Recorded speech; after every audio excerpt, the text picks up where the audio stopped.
भाई आए। नमस्ते, स्वागत।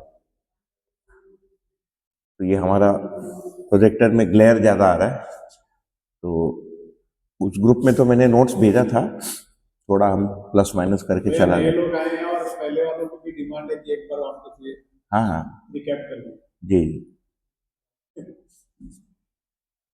तो तब तक ये चलेगा। ये अगर आपने तो बनाए हैं तब हाँ तक ये ये तो लाइट हाँ हाँ नीचे कम हो जाएगा तो आगे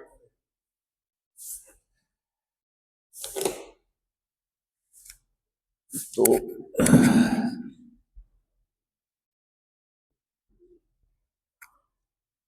अच्छा, इसमें तो कुछ भी नहीं दिखता है।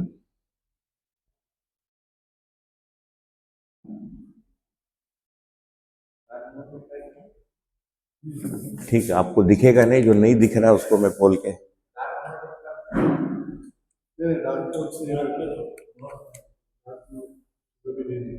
पर्दा लगाना है क्या? नहीं, एक मिनट देखिए। सीढ़ी है। हाँ, पर्दा शायद लगाना पड़ेगा। नहीं, ये लगा देंगे, ये कर्टन वाला लगा देंगे। अब इधर चालू रखो।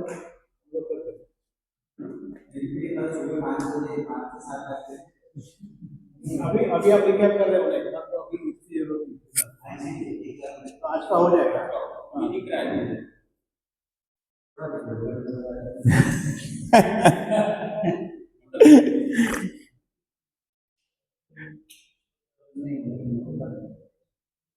शून्य।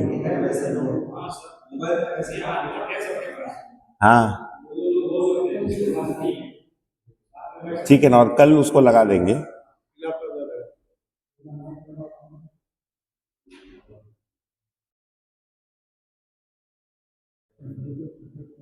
ये अच्छा दिख रहा है, कलर विंडोज का।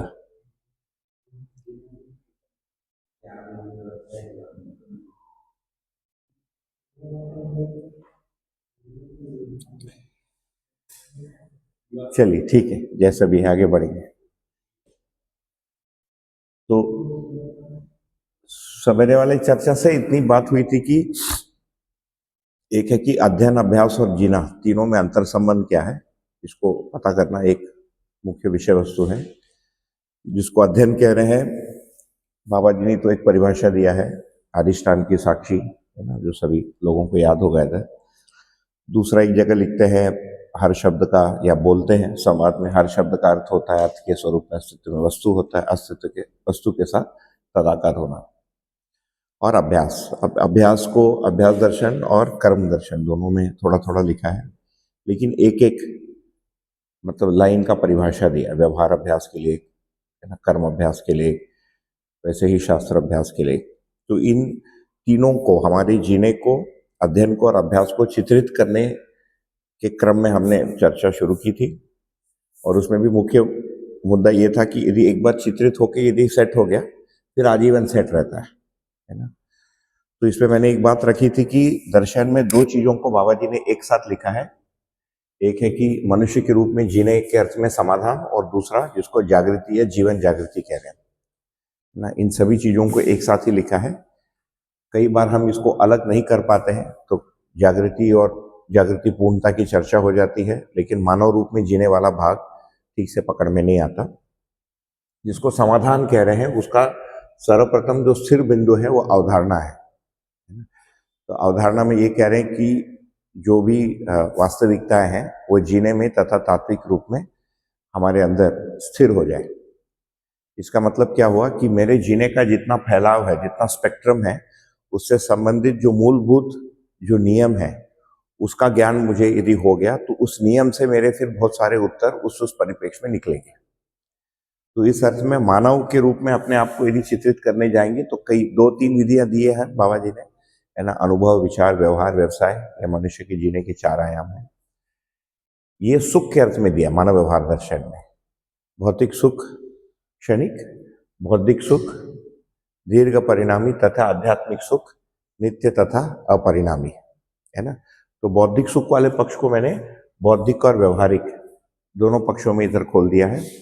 और मुझे अभी तक ये सबसे सरल और स्टेबल विधि मिला, है ना, दर्शन को चित्रित, मतलब अपने आप को भी चित्रित करने के लिए और अपने अभ्यासों के लिए भी चित्रित करने के लिए। भौतिक वाले पक्ष में देखेंगे तो शरीर सर्वप्रथम भौतिक वस्तु है जिसको हम देख पाते हैं। इसको पास करो, मेरा वो रुमाल रहेगा। साउंड ठीक है, आ रहा है? तो शरीर सर्वप्रथम वस्तु है ना। और शरीर में देखेंगे तो मुख्य रूप से 4 विषय और 5 संवेदना है। दूसरा फिर साधन, जितनी भी चीजों को हम उपयोग कर रहे हैं, उत्पादन, हाथ पैर से जो भी कर रहे हैं इत्यादि, उत्पादन और साधन को प्राप्त करने के लिए पैसा जो एक काल्पनिक वस्तु है। और अशेष 3 अवस्था। व्यवहारिक पक्ष को देखेंगे तो परिवार की सीमा में जितने संबंध हैं, कुटुंब की सीमा में जितने संबंध है, मित्र संबंध भी उसी में आ जाते हैं, समाज उसी का फैलाव है। और तो समाज के साथ संबंध का तात्पर्य मेरा प्रत्येक मनुष्य के प्रति क्या भाव या क्या भावना है ना। और समाज तथा भौतिक वस्तु दोनों को मिलकर फिर व्यवस्था कह रहे हैं। और तीसरा आयाम बौद्धिक है, जो सभी लोग यहाँ पर है ना 4.5 क्रिया या 5 क्रिया के रूप में सभी लोगों को पता ही है, जिसको हम मानसिकता कह रहे हैं। और आध्यात्मिक आयाम का मतलब है कि व्यापक वस्तु का ज्ञान होना। तो इन चारों क्षेत्रों में मैंने 4 चीजें लिखी थी। एक तो प्रत्येक मनुष्य की जीने के 4 आयाम है। ये हमारे अनुभव के भी 4 आयाम है। इसका मतलब ये हुआ कि मेरे पास एक सीरीज ऑफ एक्सपीरियंस या अनुभव है जो भौतिक अनुभव है। जैसे शरीर के साथ अनुभव है, अभी मेरा अनुभव है नींद नहीं आया है ना, ये शरीर का अनुभव है ना, तो जगने के लिए कुछ किया। वैसे ही साधन के साथ कुछ अनुभव होता है, जैसे ये काम नहीं कर रहा है, या गाड़ी के साथ जो सुख मिलता है ना, एक फास्ट गाड़ी चलाने में जो सुख मिलता है, ये साधन के साथ अनुभव है। उत्पादन करके एक अनुभव मिलता है ना, पैसे देखने से या प्राप्त करने से कुछ काल्पनिक कुछ सुख की प्राप्ति होती है। मतलब पैसा तो दिखता नहीं, वो काल्पनिक है ना। जैसे 50 लाख मिल गया, वो 50 लाख कभी दिखता नहीं है, लेकिन द नोशन की 50 लाख मिल गया, वो ओनरशिप से फिर मेरे अंदर एक साइकोलॉजिकल कुछ तो हलचल होती है। अभी वो सुख हो दुख हो एक अलग इश्यू है, लेकिन एक अनुभव है पैसे का। और तीनों अवस्थाओं के साथ जो अनुभव है, जैसे अभी यहाँ पर हम हैं तो खुला है तो एक अलग अनुभव है, बिल्डिंग के बीच में बैठे तो अलग अनुभव। तो ये जितनी भी चीजें हैं, ये भौतिक क्रियाकलाप के एक सीरीज ऑफ अनुभव हमको दिखते हैं। व्यवहारिक पक्ष में भी देखेंगे तो मनुष्य सामने आने से फिर व्यवहार है। मानव यदि सामने नहीं है तो तब तक विचार ही है व्यवहार के बारे में, है ना। जैसे मैं आपके बारे में सोचता हूँ और आप सामने आए, ट्रांजैक्शन प्रारंभ हुआ, आदान प्रदान हुआ, इनफैक्ट आई कांटेक्ट होने से व्यवहार प्रारंभ, क्योंकि उसी से अपेक्षा शुरू होगी कि ये कुछ बोलेगा, ये कुछ बोलेगा, क्या बोलना है ना। आई कांटेक्ट होने तक शांति है, यदि आई कांटेक्ट हो गया उसके बाद फिर ट्रांजैक्शन शुरू, उसमें हम बच नहीं सकते। तो परिवार हो गया, कुटुंब हो गया, और वैसे ही समाज हो गया। तो ये पूरा सीरीज ऑफ अनुभव है। बौद्धिक एक अनुभव है, जैसे अभी हम यहाँ एकत्रित हुए हैं, तो बौद्धिक रूप से किन्हीं चीजों को संग्रहित सिंथेसाइज करने के लिए, समझने के लिए हम प्रयत्न करेंगे, है ना। ये तीसरा अनुभव है। चौथा अनुभव आध्यात्मिक अनुभव है, जो अभी आप हमारा रीच है नहीं, है ना। और आध्यात्मिक अनुभव को लिखा है व्यापक वस्तु का बोध, ठीक है। मुझे लगता अभी लेटेस्ट वाले में है कि नहीं मुझे याद नहीं है, 78 वाले मानवहार दर्शन में तो आता है ना, कि आत्मबोध ही आध्यात्मिक उपलब्धि है ना। तो आत्मबोध ही, तो इसके पहले फिर आध्यात्मिक उपलब्धि, आध्यात्मिक अनुभव नहीं है। कुछ लोगों को अन्य विधाओं में कुछ कुछ होते रहता है, या बहुत कुछ होता है, कुंडलिनी जागरण हो जाता है, किसी का शरीर गर्म हो जाता है, छू के कोई ठीक हो जाता है। इसको भी बहुत सारे लोग स्पिरिचुअल एक्सपीरियंसेस के उसमें डालते हैं। दर्शन उसको स्पिरिचुअल एक्सपीरियंस के रूप में नहीं रख रहे। तो जो हमारा एक्सपीरियंस है ये भौतिक हो गया, व्यवहारिक हो गया, बौद्धिक हो गया, और आध्यात्मिकता के बारे में हम विचार करते हैं। भौतिकता भी मेरे विचार में ही रहता है, उसके बाद प्रकट होता है, व्यवहार भी विचार में होता है, और अनुभव का भी मैं विचार ही कर रहा हूँ, है ना। तो एक मनुष्य का सम टोटल यदि देखेंगे तो इतना ही। तो इतने के साथ जीने को फिर समाधान कह रहे हैं। मानव के रूप में यदि बौद्धिकता, व्यवहारिकता और भौतिकता में मेरा यदि रहने का स्थिर बिंदु मुझे मिल जाए, एक है ना, जिसको समाधान का एक पार्ट हुआ कि मुझे कैसे रहना है व्यवहार में, भौतिकता में, शरीर के साथ, पैसे के साथ, प्रकृति के साथ, मानव के साथ, है ना, परिवार में इत्यादि। तो मेरा अपने में रहने का स्थिर बिंदु मिले। दूसरा, बाह्य इकाई यदि अस्थिर है तो उसके साथ मुझे कैसे निभना है या झेलना है, उसका भी मेरे पास उत्तर है, क्योंकि अभी दोनों है। जैसे उदाहरण के रूप में भाई यदि मैं बाबा जी को गुरु के रूप में मानता हूँ तो उनके साथ व्यवहार करना बड़ा सुलभ है, क्योंकि मुझे कुछ करना नहीं, जो करना है उनको करना है। हाँ हाँ हाँ बोलते हुए निकल जाओ, है ना। लेकिन स्वयं यदि स्थिर होना है तो उसका उत्तर चाहिए। अब मैं स्थिर हूं, आप अस्थिर हैं, तो आपको झेलने की भी ताकत या योग्यता मुझे उपार्जित करना पड़ेगा। ये दोनों को मिलकर फिर समाधान कह रहे हैं। तो समाधान भी ये चार ही क्षेत्र में है। भौतिक समाधान है, जो शरीर से लेकर पूरा प्रकृति तक है ना। जैसे अभी दिल्ली में समस्या है, 400 हो गया AQI कल से, आप लोग पढ़ते ही होंगे। वैसे ही व्यवहारिक समाधान है, बौद्धिक समाधान है, और आध्यात्मिक समाधान फिर आध्यात्मिक जिज्ञासा से है। आध्यात्मिक समाधान की आवश्यकता के लिए अनानंद का अनुभूति चाहिए, अनानंद का अनुभूति चाहिए। अभी हम अनानंद को अनुभूति नहीं कर पाते, हमको शारीरिक दुख का पता चलता है। आज रात को यदि मैं नहीं सो पाऊंगा तो कल सवेरे मुझे शारीरिक दुख का बड़े अच्छे से पता चलेगा, है ना। तो भौतिक दुख का पता चलता है, व्यवहारिक दुख का पता चलता है, समाज के दुख का, वैचारिक दुख का भी पता चलता है ना। कई बार साइकोलॉजिकल दुख होता है या हम नहीं कर पाए इस प्रकार।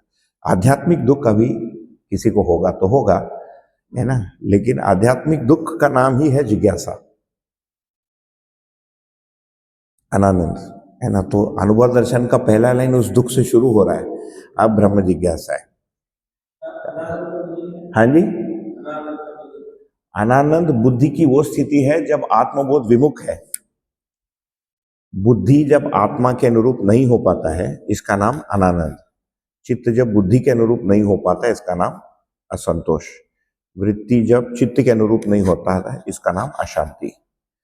अशांति के कारक तत्व यदि देखेंगे, भौतिक हो सकता है, बुरा व्यवहार का क्षेत्र हो सकता है, या मैं स्वयं ही हो सकता हूँ कॉम्प्लिकेटेड, जाऊं कि नहीं जाऊं, है ना, ये ट्रेन से जाऊं वो ट्रेन से जाऊं। बहुत there if you stay in that state, frustrating हो जाएगा। जब निर्णय नहीं ले पाते हैं खुद में, यू कांट डिसाइड, इससे शादी करूं इससे शादी करूं, है ना। ये फिर अंदर ही अंदर बहुत, है ना, बौद्धिक दुख या वैचारिक दुख आ जाता है। ठीक, तो इसको ये सारी चीजों को रिजॉल्व हो जाना, इसको समाधान कह रहे हैं। तो ये चार ही सुख दुख के क्षेत्र भी है, और जानने की जो वस्तुएं हैं वो भी इसी से संबंधित। तो पूरा का पूरा, जिसको अस्तित्व दर्शन कह रहे हैं, वो पूरा का पूरा इसमें दिख जाएगा, जीवन ज्ञान इसमें दिख जाएगा। केवल अस्तित्व दर्शन का व्यापक वस्तु इधर आ गया, है ना। और ये पूरा का पूरा मानवता पूर्ण आचरण का 95% इसमें, दो मूल्य इधर है, और वो कभी उपयोगिता और कला मूल्य, वो मतलब किसी को घोर दुख का कारण है ऐसा हुआ नहीं अभी तक, ठीक है ना। तो मैक्सिमम जो मानवतापूर्ण आचरण है इसी से संबंधित। तो इसको समाधान को अपने भाषा में मैंने लिखा कि प्रत्येक जीवन क्रिया द्वारा या उसमें मानव रूप में जीने के संपूर्ण आयाम, 1 2 3, ये मानव रूप में जीने के आयाम का उत्तर या नियम का स्पष्ट रहना, तथा अन्य जीवन क्रियाओं के साथ उसका सामरस्यता होना। तो मन को स्पष्ट हो गया इसके साथ नियम, लेकिन वृत्ति उस मन के अनुरूप नहीं है, तो भी एक अलग प्रकार की प्रॉब्लम आती है। तो यदि हमारे पास एक ही क्रिया होती तो लाइफ सिंपल था, मन से काम चला लेते, है ना, क्योंकि मन में व्यवहारिक, सामाजिक और ऋषि मूलक उसको सेट कर दिया और काम हो गया। लेकिन वृत्ति फिर जीने नहीं देगा, या हित हो गया, अलाभ हो गया, अन्याय हो गया, तुम क्या, है ना। तो ये जितना ये जो स्पेक्ट्रम है, ये मन में भी, वृत्ति में भी, चित्त में भी, इसके नियम स्थापित होना और इनके बीच में सामरस्यता भी होना, ये हुआ तो समाधान का पहला घाट हमको मिलता है। इसके बाद दूसरा घाट बोध है, तीसरा घाट अनुभव। न्याय, हाँ, न्याय के सामने व्यवस्था, बीच में उत्पादन, विनिमय और 3 अवस्था, पदार्थ, प्राण और जीव। प्राण और जीव अवस्था भौतिक संसार में जो देखेंगे, ऐसा हमारा शरीर है ना, ये प्राण अवस्था की इकाई, हमारा नाखून है, ये पदार्थ अवस्था की इकाई। हम जब गुस्सा होते हैं तो जीव अवस्था की इकाई बन जाते हैं। क्रोध, नॉट गुस्सा, लेकिन ब्लाइंड क्रोध, है ना, या आवेश किसी भी प्रकार का, तब आदमी जीव अवस्था का जानवर बन जाता है ना। जैसे कामावेश हो जाना, या मोहावेश तो कम होता है जानवरों में, लेकिन कामावेश तो होता ही है। तो मनुष्य के रूप में हम जिसको मानव केंद्रित चिंतन कह रहे हैं, क्योंकि दर्शन में तो बहुत सारा लिखा है ना। मुझे करना क्या है, ज्ञान विवेक विज्ञान प्राप्त करना। अब ये क्या हो गया, एक एब्स्ट्रैक्ट, ये समझ में आता है, एक एब्स्ट्रैक्ट, एक प्रोजेक्शन हो गया। ये मेरे जीने से जुड़ता नहीं। इन सभी आयामों का ज्ञान चाहिए मुझे। ज्ञान का मतलब इन सभी आयामों का स्थिर नियम। एक है बदलता वाला नियम, है ना, शरीर का एक बदलता वाला नियम है, व्यवहार का भी एक बदलता वाला नियम है, लेकिन उसका स्थिर नियम क्या है, ये ज्ञान का भाग हो गया, है ना, कि है नहीं है। फिर विवेक को कहेंगे कि इसके आधार पर निर्णय लेने की क्षमता आना, उसकी विधि को कर पाना फिर विज्ञान कहलाएगा। तो फर्स्ट पार्ट में इतना कवर किया था, उसको जस्ट क्विकली मैंने समराइज की। कुछ खास नहीं है, एक बार ये चीज बैठ गई तो फिर हमेशा के लिए बैठ जाती है। आपको फिर बहुत ज्यादा रिपीट करने की आवश्यकता है, मैक्सिमम और एक दो बार आप सुन लेंगे, सोच लेंगे, उसके थ्रू फिर सारी चीजें दिखना शुरू हो जाती है। और मेरे अनुभव में दर्शन और जीना फिर मैनेजेबल लगता है, नहीं तो फैल जाता है, कभी इधर फैल गया, कभी उधर फैल गया, पकड़ में नहीं आता कि हो क्या रहा है ना। तो यहां पर इन्हीं 4 आयामों को मैंने हॉरिजॉन्टली लिख दिया था कि हमारे मानव जीवन या मनुष्य के शरीर यात्रा के पड़ाव क्या क्या है।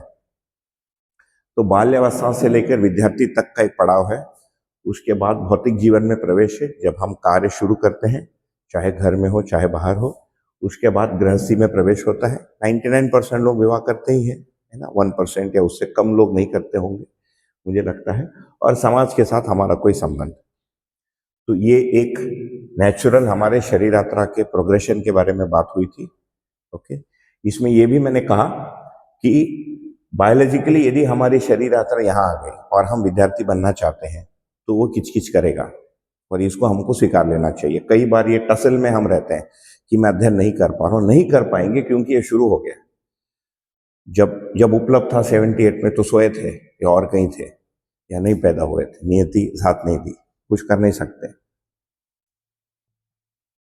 है ना।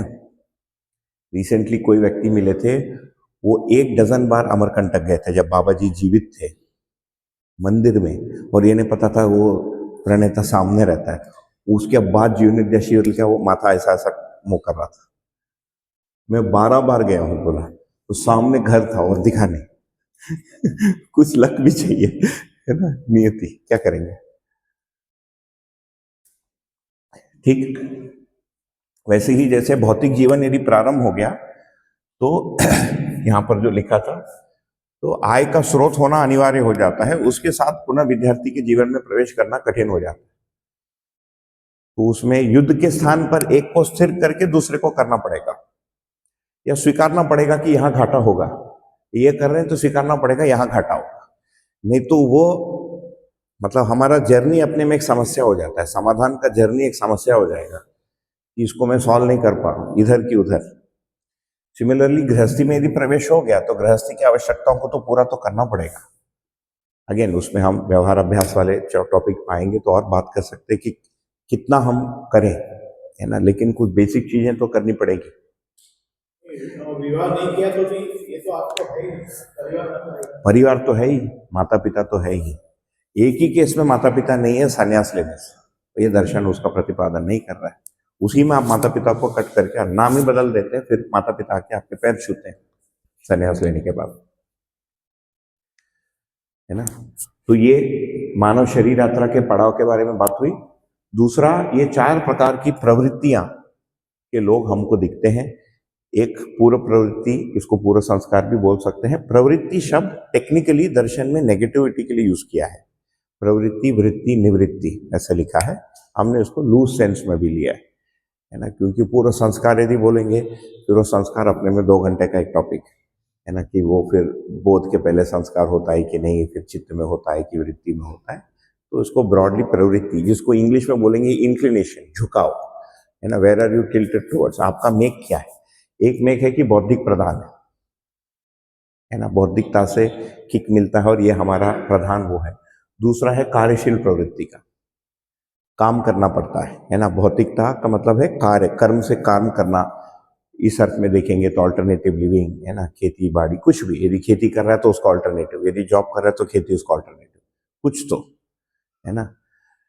दूसरा, तीसरा है गृहस्थी प्रधान, मतलब परिवार, संतान, उनके हित के लिए हमारा प्रधान फोकस रहता है। और चौथा, समाज प्रधान।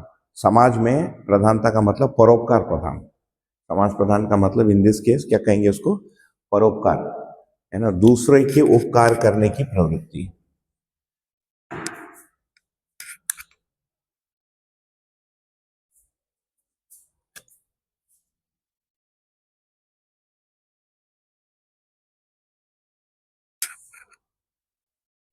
तो इसमें कुछ ऑब्जर्वेशंस ले लिए थे हमने सवेरे कि जो टाइप ए का व्यक्ति है वो दर्शन के इस वाले भाग में प्रगति करेंगे और बाकी भाग को इग्नोर करेंगे। जो टाइप 2 के व्यक्ति हैं इसमें कुछ भी प्राकृतिक नियम के अनुसार जीना, खेती और उसमें प्रधानता रहेगी, बाकी को गौण करेंगे। टाइप 3 का उसी दर्शन को सुनेंगे लेकिन परिवार और संतान और बच्चे को चेतना, विकास, मूल्य, शिक्षा करा दो, इसमें अधिक।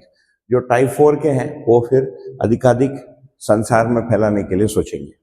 ये चारों प्रकार के लोग हमको दिखते हैं और हम भी इन चार में से कोई एक है। किसी एक में हमारा अधिक है, दूसरा दूसरे नंबर पे है, तीसरा गौण है, हो सकता है चौथा हमने एक्सप्लोर ही नहीं किया अभी तक। तो जो हमारा अनएक्सप्लोर्ड एरिया है उसको हमको डेवलप करना पड़ता है। जो स्ट्रांग एरिया है वो हमारे लिए ताकत का सोर्स है, तो उसको छोड़ना नहीं चाहिए। और दूसरी ये भी एक ऑब्जर्वेशन आई थी कि हम जब परिवार में भी अपने परिवारजनों को मूल्यांकित करते हैं तो उसमें भी ये चार टाइप के लोग, बिना दर्शन पढ़े ही ये चार टाइप के लोग, तो हमारा अपेक्षा के अनुसार वो नहीं हो सकते। मैं बहुत पढ़ता हूँ, मैं और मेरी पत्नी एक साथ शुरू किए, फिर बाद में पता चला उसको पापड़ी बनाने में मजा आने लग गया और कर्म दर्शन छूट गया, तो फिर अफसोस होगा कि यार ये, है ना, अध्ययन करने के लिए हमने साथ में लिखा थे और ये अचार बना के बेचने लग गई और दर्शन छूट गया। वो होना ही था, दर्शन नहीं भी होता तो अचार की जगह और कुछ होता, क्योंकि उनका टाइप वो है, वो धीरे धीरे वो चीज डेवलप होगी, है ना। तो कई बार इनफैक्ट जिन परिवारों में पति पत्नी दोनों ही दर्शन से जुड़े हैं, ये स्पेक्ट्रम का यदि इक्वलाइजेशन नहीं, नॉर्मलाइजेशन बोलो, नॉट इक्वलाइजेशन, रैशनलाइजेशन यदि नहीं हो तो वो काफी घर्षण का इशू, है ना। पत्नी बाहर रहना चाहती है, पति बुक के साथ है या घर में है, तो फिर घर इसमें बढ़ जाएगा। दोनों लोग एक साथ तो बाहर नहीं हो सकते, ये उजड़ जाएगा, गृहस्थी उजड़ जाएगा। हाँ, मतलब बच्चे होते हैं और यदि जॉइंट फैमिली है तो, है ना, और एजेड लोग भी होते हैं, तो ये सब दिक्कत करता है उसमें। और हमारे साथी जो हैं, साथ के लोग हमारे आगे पीछे, उनका भी मूल्यांकन हम इन्हीं ऐसी अर्थ में करते हैं। हम जहाँ खड़े हैं वहां से दूसरा वाला घृणा का पात्र हो जाता है। मैं यदि बढ़िया अध्येता हूँ तो जो खेती करता है मैं कहूँगा कि ये कुछ काम का नहीं है, और यदि मैं बढ़िया इस जगह पर हूँ तो मैं कहूँगा ये आदमी किताबी कीड़ा है ना। कोई यदि बढ़िया परिवार में है तो बोलेंगे ये परिवार छोड़ के केवल पुस्तकों में जीता है, लोगों के साथ नहीं जीता है। असली दायित्व कर्तव्य तो मैं निभा रहा हूँ, है ना। मैं घर पे रोज मार खा रहा हूँ, है ना, उठा पटक हो रहा है, तो मैं जी रहा हूँ, तुम लोग नहीं जी रहे। और जो आदमी पोंगा लेके निकल गया संसार में, है ना, उसको लगता है ये लोग तो कुछ भी नहीं कर रहे हैं, मतलब दर्शन आगे बढ़ेगा नहीं, गिर जाएगा। जबकि चारों आवश्यक है, इनफैक्ट चारों प्रकार के लोग आवश्यक है, और चार ही प्रकार के लोग हैं भी इस दर्शन में कम से कम। ठीक, तो ये दूसरा वाला था। ये तीन ही इंटरेस्टिंगली अभ्यास के अंग भी हैं, जो हमारे जीने का आयाम है, उसी के व्यवहारिक को मैंने व्यवहार तथा समाज दो में स्प्लिट कर दिया है। तो जो विद्यार्थी वाला पक्ष, अब बौद्धिक पक्ष को डेवलप करने के लिए जो अभ्यास है उसी का नाम शास्त्र अभ्यास है। उत्पादन को प्राप्त करने का विधि या व्यवसाय, उसका नाम कर्म अभ्यास, इसका नाम व्यवहार अभ्यास।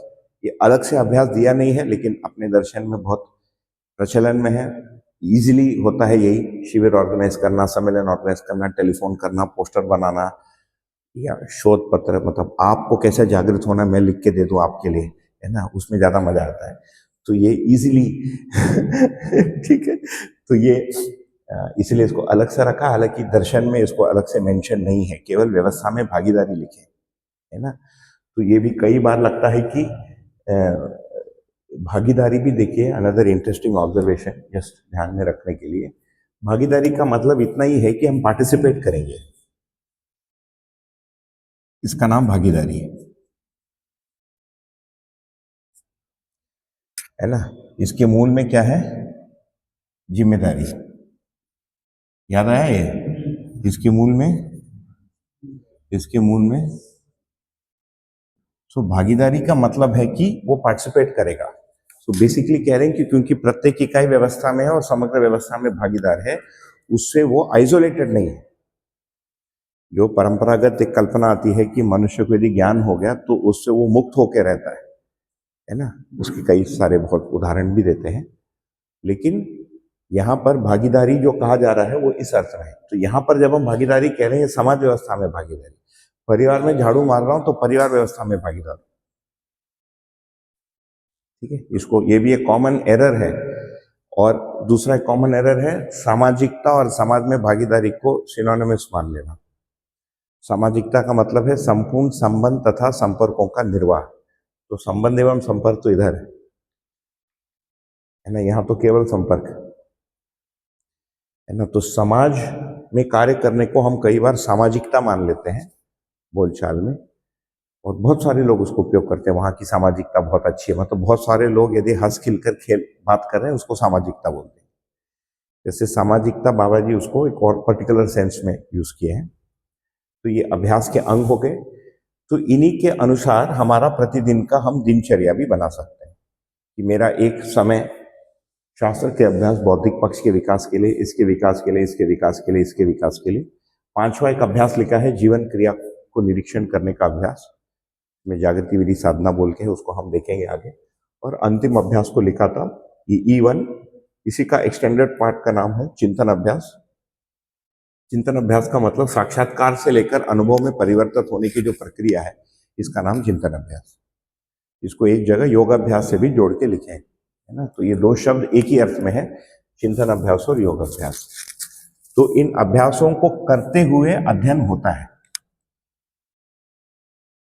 ओके, करने वाली चीज अभ्यास है, आउटकम इज अध्ययन। अध्ययन का फर्स्ट भूमि और ग्राउंड का नाम श्रवण है। कुछ लोगों को श्रवण ऊपर लग रहा था और मनन नीचे लग रहा था। तो जो बड़ा है हमेशा ऊपर रहता है ना।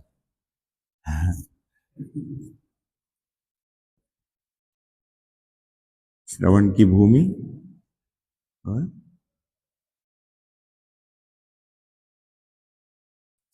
तो श्रवण और मनन भी प्रक्रिया के रूप में भी समझ सकते हैं। It is the act of श्रवण। जैसे मैं कुछ कह रहा हूं तो आपको ग्रहण हो रहा है तो उसका नाम श्रवण है। दूसरा, जितना भी ग्रहण होना था सारा ग्रहण हो गया। ओके, तो उसमें एक वो लिया था कि जो सार्थक शब्द है उसको मंत्र कहा, जो समझ में आ गया उसको यंत्र कहा, है ना। सवेरे इस पर थोड़ी सी मैंने बात रखी थी। और तो प्रथम भूमि श्रवण, द्वितीय भूमि मनन, तृतीय भूमि अवधारणा। भूमि का मतलब ground, you can stand on it. ये काफी शेकी होता है, ये इससे कम शेकी होता है। यहाँ शेकीनेस समाप्त हो जाता है लेकिन लीकेज होता है। जो भी लीकेज होता है वो प्लग हो जाता है, उसका नाम बोध, और लीक प्रूफ हो जाना उसका नाम अनुभव। व्यवहार और उसके अर्थ में देखेंगे तो ऐसा बनेगा व्याख्या। तो अभ्यास पूर्वक अध्ययन होता है। तो जैसे जैसे हम इन अभ्यासों को करते हैं हमारा अध्ययन होता है। तो अध्ययन और अभ्यास में ये अंतर संबंध समझ में आता है। अभ्यास का मतलब किसी भी वस्तु को बार बार रिपीट करना। रिपीटेशन इज इक्वल टू अभ्यास। कौन से क्षेत्र के डेवलपमेंट के लिए हम रिपीटेशन कर रहे हैं ये भर। तो जैसे किसी भी वस्तु के लिए रिपीट या पुनराकार है ना, पुनरावृत्ति करने के लिए मन बनाना पड़ता है, समय देना पड़ता है, ध्यान देना पड़ता है, परिश्रम करना पड़ता है। तो बारंबार दोहराना बराबर अभ्यास। ये तीसरे में लिखा था, ये चौथे में प्रतिदिन का चर्या। इसके अनुसार हम अपने दिन को स्प्लिट भी कर सकते हैं। और पांचवें में लिखा था कि ये हमारी अध्ययन की भूमि के अनुसार भी इसकी प्राथमिकता हमारी डिसाइड होगी। जैसे मैंने अभी भी अध्ययन में प्रवेश किया है तो मैं शास्त्र में अधिक ध्यान दूंगा, भले ही मेरी प्रवृत्ति समाज में कुछ करने की है, उसको रोक के मैं उसको करूंगा, फिर उसमें जाऊंगा। ठीक है। और छठा है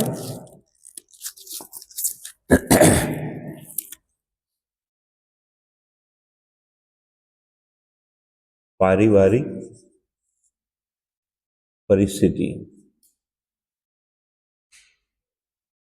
हमारे जर्नी को ये भी निर्धारित करता है, ये भी डिटरमिन करता है परिवार की पहले से भौतिक परिस्थिति क्या है ना, गृहस्थी की परिस्थिति क्या है।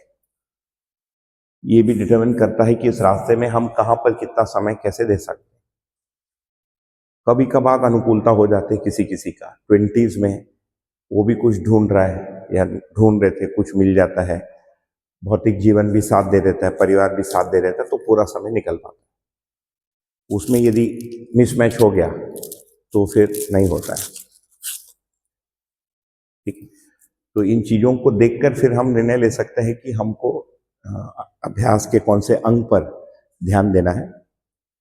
इसमें और एक बात मैंने यहाँ नीचे से रखा था, इसको आगे जैसे हम बढ़ेंगे और विस्तार करेंगे। ये कहा था कि ये जो ऊपर पूरा लिखा है ये वस्तुगत सत्य है, यहाँ जो लिखा है ना।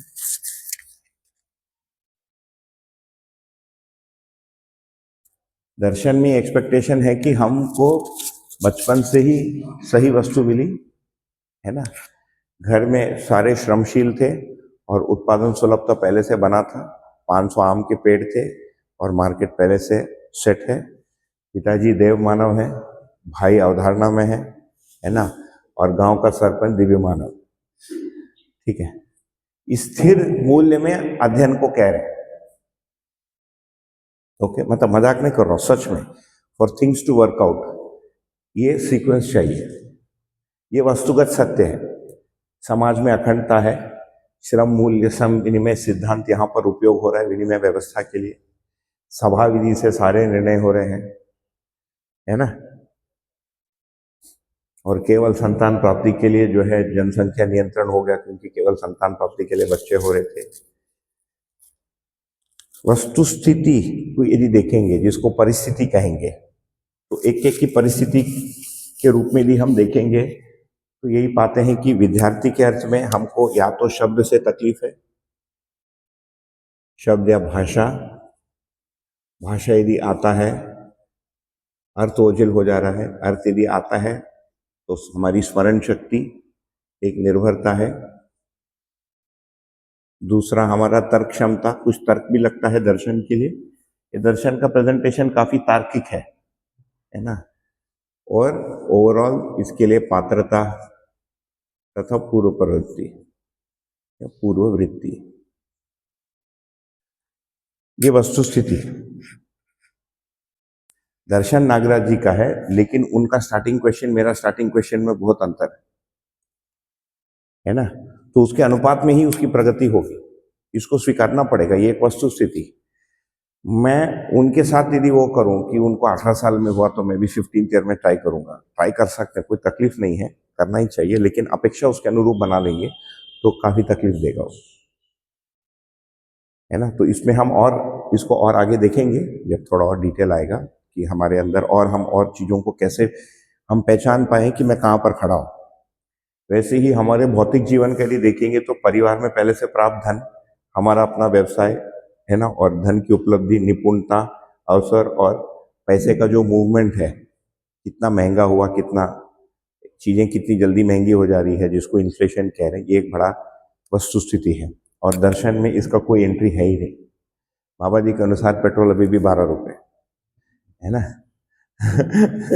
12 या 13 जो भी रहा होगा, मैं बचपन में 13 रुपए का डालते हुए देखा हूँ पिताजी को, 7 रुपए मुझे याद है लेकिन देखा नहीं, और गल्फ वॉर के बाद 17 से 33 हो गए सडनली, जब जॉर्ज बुश ने इन्वेट किया था पैसे के लिए इराक को, तो 33 हो गया था, एक समय में 7 था, रुपये और डॉलर 7 रुपए था, अभी लगभग पता नहीं 80 90 100 तक पहुंच गया कहीं, है ना। सिमिलरली गृहस्थी में यदि परिस्थिति को देखेंगे तो परिवार में कितना हमको सहमति प्राप्त है, मिनिमम, या सहयोग या प्रोत्साहन, इसमें वेरिएशन है ना, ये भी एक परिस्थिति है।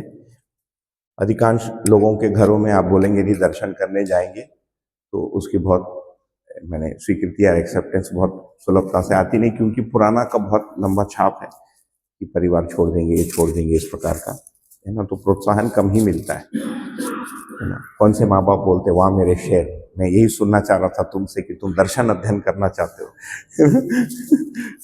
कोई नहीं बोलता है। मेरे घर में आज तक मेरे माता पिता को पता नहीं मैं क्या करता हूँ, आज तक 15 साल हो गया फुल टाइम करते हैं, है ना, वो कंपेल ही नहीं होता है मेरे माँ के लिए, तो वो समझ ही नहीं आता क्या करना। ठीक, एक तो ये, और इसमें मैंने इसको इधर लिख देते हैं, ये जो समाज व्यवस्था में भागीदारी है, इसके 3 ब्रांच लिखे थे। लोक शिक्षा,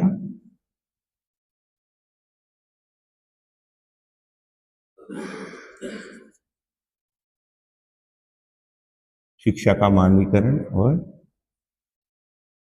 परिवार मूलक स्वराज व्यवस्था।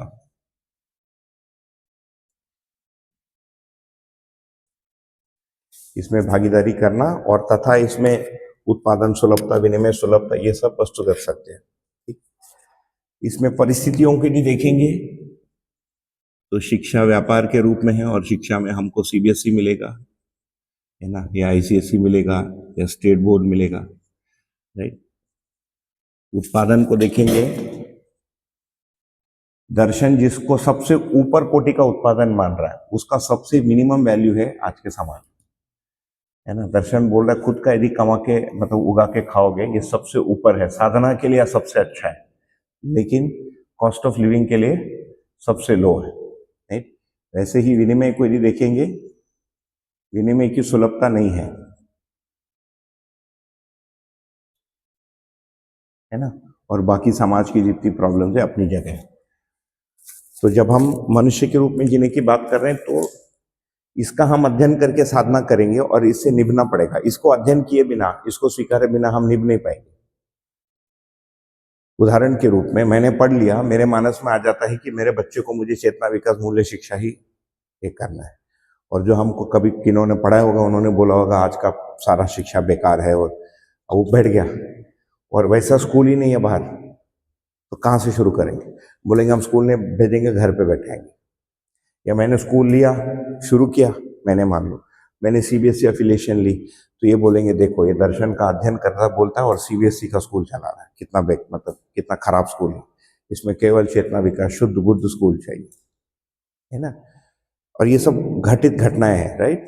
एंड इसका मूल्यांकन का कारण यदि हम देखेंगे, हम परिस्थिति को देख नहीं रहे, we are not looking at the जिसको ग्राउंड रियलिटी बोलते हैं, है ना, या वस्तु स्थिति को ना देखते हुए हम इसके आधार पर ये काल्पनिक दुनिया में चले जा रहे हैं। ये कल्पना है पूरा, अखंड समाज है, मानव जाति है, ये सब कल्पना में आ गए, है ना। ठीक है, तो ये भी एक बहुत बड़ा डिसीजन मेकिंग में भी लोगों को इश्यू आ जाता है ना। और इसका सरल उत्तर यही है कि ये सारे स्कूल या किसी भी चीज में डालने से इसका जो सही वाला पक्ष मिलेगा, जो सही पक्ष नहीं है आपको देना पड़ेगा और कुछ छूटेगा। हमारे संतान के प्रति आसक्ति रहता ही है, सब चाहते हैं कि उसका बच्चा सुपरमैन, बैटमैन, कैटवुमन बन जाए, है ना। ये स्वीकारना पड़ेगा कि नहीं बनने वाले, है ना। मध्य दर्शन का सुपरमैन बन जाएगा, है ना, हम जागृत कर देंगे, नहीं कर सकते, क्योंकि उस संतान का अपना एक पूर्व संस्कार, उसका अपना एक झुकाव लेके आने वाला है। ठीक है, तो सवेरे से इतनी बात हुई थी, भैया लोग भी आए थे, तो मैंने सोचा एक बार उसको इसमें और कुछ बात करनी हो आपको या और किन्हीं को कुछ रखना हो तो जी। एक मिनट, वो इसका कुछ तो सॉल्यूशन देखना पड़ेगा, क्योंकि आगे जो रिटर्न मटेरियल है इसमें ऊपर बंद कर दें। ठीक, माइक बंद, चाय ब्रेक में हल। जी बोलिए। तो भैया इसमें ऐसा समझ में आया जैसे आपने डिस्क्राइब किया कि अध्ययन जो बोला आपने, मनन, पठन, श्रवण और अवधारणा, और जो अभ्यास बोला आपने, शास्त्र अभ्यास, कर्म अभ्यास, तो मीन्स अटकाव कहाँ हो रहा है कि जैसी जिसकी स्थिति है उस हिसाब से वो अध्ययन उस डायरेक्शन में अध्ययन करता है और उसका ज्यादा अभ्यास करता है। जैसे कि किसी को शिक्षा में ज्यादा इंटरेस्ट है तो वो सभी बुक्स उसी तरह से वो उसमें शिक्षा का क्या है वो लेते हैं, बाकी सब आयाम को छोड़ देते हैं या उसी में ज्यादा अभ्यास करते हैं। किसी को ऐसा लगता है कि परिवार में अच्छा कैसे जिया जाएगा तो वो सभी बुक्स इसी तरह से पढ़ते हैं और दूसरे आयाम छूट जाते हैं, और डिटेल में अध्ययन भी उसी का होता है और अभ्यास भी उसी का होता है। चारों का अभ्यास और जो होलिस्टिक वे में जो देखना चाहिए वो नहीं हो पाता है, मुझे ऐसा लगता है, क्योंकि हम कहीं कहीं ऐसे अटक जाते हैं कि ये इतना काम का है और ये इतना काम का नहीं है। चारों अभ्यास एक साथ में नहीं हो पाते हैं, और जो अध्ययन भी जो स्टडी पठन जो पढ़ते हैं बुक्स वगैरह, जो भी डिटेल या कनेक्शन बिठाते हैं, तर्क लगाते हैं, तो उसमें किसी एक डायरेक्शन में ही वो हमारी स्थिति के हिसाब से वो उस डायरेक्शन में ही चलता है। मुझे ऐसा थोड़ा बिल्कुल। और इसका कारण यही है कि मुझे लगता है कि दर्शन को अभी तक वैसे ढंग से पढ़ा नहीं पा रहे। समय लगेगा, विकास क्रम में है। इन्हें पहले बुक्स ही सारी छपी नहीं थी, अभी तो ऐप में सारे बुक्स भी नहीं आ पाए। एक 15 मैं तो सम्मेलन में बोल के आया, 15 साल तो लग गए ये पता करने में कि बाबा जी बोल क्या रहे। जब तक ये तय हुआ कि बोल क्या रहे, इसको लेकर करना क्या, तब तो कुछ चले गए। ठीक है, मतलब बाबा जी हैं, है ना, ये नागराज जी एग्जिस्ट। ये होते होते 1988 हो गया। 1917 टू 1988 यह है कि नागराज जी हैं, इनको कुछ दिखता है, इनके साथ 4 लोग 6 लोग। नागराज जी को क्या दिखता है, वो 1988 टू 2010 हो गया, है ना, 2006। नागराज जी को जो दिख रहा है, मुझे कैसे दिखेगा, ये इंक्वायरी 2006 में शुरू हो रहा है, एटलीस्ट रिकॉर्ड में। देखो सर्टन थिंग्स उसके पहले रही होगी, बात रिकॉर्ड नहीं हुआ। वो श्रवण मनन वाला पूरा सीरीज निकला, लेकिन उसको प्रैक्टिस कैसे करना, ये इंक्वायरी आने के पहले उनको स्ट्रोक हो गया। तो कितना मनुष्य का, आई एम नॉट सेइंग मेरा आपका, ह्यूमन रेस इसको कितना स्लोली पचा पा रहे, देखिए, राइट। तो एवोल्यूशन कितनी स्लो है, एक। दूसरा मुझे लगता है कि ये जो आप कह रहे हैं, इसका कारण ये है कि हम दर्शन को जो अभी अप्रोच करते हैं ना, 3 में से कोई एक चीज होता है। या तो ग्रंथों को लेकर हम उलझ मतलब सुलझने के लिए उलझते हैं, बिजी हो जाते हैं। दूसरा है कि पहले से यदि हमारा झुकाव ये करने वाला भाग पे है, हम देखते रहते कि कहाँ खेत मिलेगा, कहाँ मैं छोड़ूं। और आजकल का कौन रहना चाहेगा, आजकल के इंडियन सिटी में पागल खाना लगता है, सब तो भागने के मूड में रहते हैं, है ना। इनफैक्ट ये सब पढ़ने के बाद उसमें और भी ये बिल्डिंग और हॉन्किंग और ये सब देख के तो पगला जाएगा आदमी। सब तो वो ढूंढते हैं, या जिनका पहले से शिक्षा या समाज के प्रति इवन जो बोलेंगे सुप्त इच्छा थी, वो जग जाती है। तो तीनों में से कोई एक प्रधानता में उभर के आएगा। इसका उपाय क्या है, अपने को केंद्र में रखते हुए चीजों को देख पाना, है ना। मैं जब दर्शन को भी पढ़ रहा हूं, it is actually an external thing in the sense कि ये नागराज जी का उन्होंने एक पजल दिया है, मैं उसको सॉल्व कर रहा हूं। मैं अपने अंदर ही कर रहा हूं, लेकिन ये नागराज जी का दिया हुआ पजल है। उन्होंने पजल बना दी ना, पूरी वस्तु न्याय धर्म सत्य को यार एक 40-40 पेज लिख देते, न्याय है, ये धर्म है, सत्य है, 35-35 पेज हो जाता। और अस्तित्व दर्शन जीवन ज्ञान मान्यता पूर्णाच है, 7 टाइटल में हो जाता। नहीं, वो ये बना दिया है ना, जहांगीर, एक के अंदर एक लूपिंग, इसको सॉल्व करना पड़ता है, इसको सॉल्व करके सब निकालना पड़ता है। तो ये क्या हो जाता है हमारे अंदर, एक जिसको बोलेंगे इंटेलेक्चुअल प्रोजेक्शन हो जाएगा। You understand, it is a kick, ये बौद्धिक अनुभव है, अच्छा लगता है, लेकिन ये जीने से नहीं जुड़ेगा, ये इश्यू है। तो हमारे डेली एक्सपीरियंस को केंद्र में रखते हुए यदि हम चीजों को चित्रित कर पाएंगे, तो फिर सारे पक्षों को विकास के लिए हमारा मन बनेगा, तो सारे पक्षों के अध्ययन के लिए हमारे अंदर प्राथमिकता बनेगी। बहुत सिंपल है ना। नहीं तो नहीं बनता है भैया। 15-15 साल निकल गए लोग बोलते हुए सुनते हुए कि तुम लोग जी नहीं रहे हो, मतलब तुम खेत पे नहीं खड़े हो, सामने गाय नहीं दिख रहा है, भैंस नहीं हो सकता, गाय ही चाहिए। भैंस भी A2 है ना। मैं कुतर्क के लिए कर रहा हूं, just to challenge that position, है ना। ठीक है, तो या तो फिर आप मतलब परिवार में जी नहीं रहे हैं, ओ परिवार वालों को तो लगता है तो कुछ भी नहीं कर रहा है, क्या क्या जिएंगे आप परिवार में, है ना। तो स्वयं को केंद्र में रखते हुए यदि करेंगे, जिसको इंग्लिश में एक शब्द है एब्स्ट्रैक्शन। एब्स्ट्रैक्शन समझते हैं? एब्स्ट्रैक्शन को क्या बोलेंगे, किसी चीज को वो कर लेना, माने उसका मॉडल बना देना। There is a model. जैसे अभी हम इतने लोग हैं रूम में, यू आर लाइव पीपल, आप प्रत्यक्ष है, आपका मैं एक डिस्क्रिप्शन बनाता हूं, वो एब्स्ट्रैक्शन है, वो एक मॉडल है ना। तो दर्शन को पढ़ने के लिए बहुत सारा मॉडलिंग की आवश्यकता पड़ती है। थोड़ी देर के बाद उस मॉडल में हम खो जाते हैं, सभ्यता में, विधि में, और उस मॉडल के किसी कार्यक्रम में छोड़ जाते हैं। मैं थोड़ा शेयर करना चाहता हूँ आपके लेवल तक आने के लिए।